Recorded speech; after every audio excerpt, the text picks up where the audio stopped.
ကောင်းခွဲကိုရှာမေတ္တာကိုပွားလူဆိုတာအဆိုးကြီးမဟုတ်ဘူးအကောင်းလည်းရှိတယ်လူတိုင်းမှာအဆိုးကြီးမဟုတ်ဘူးအကောင်းတွေလည်းရှိကြ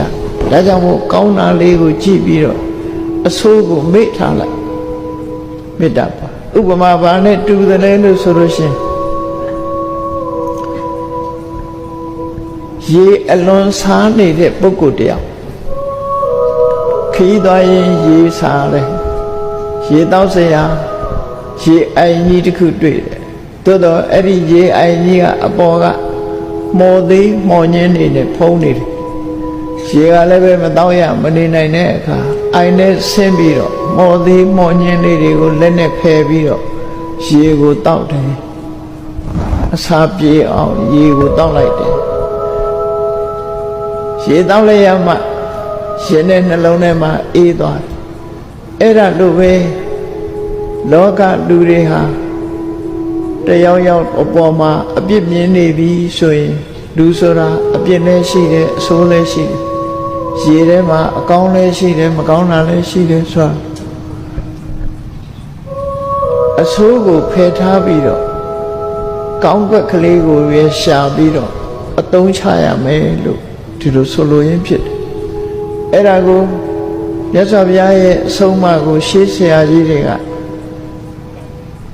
ဂါထာတိကုံးပြီးတော့ထားတာဒေါသခုနဒေါတိဟိကိဏတ္တခုနံဝပတ္တိယေတရိ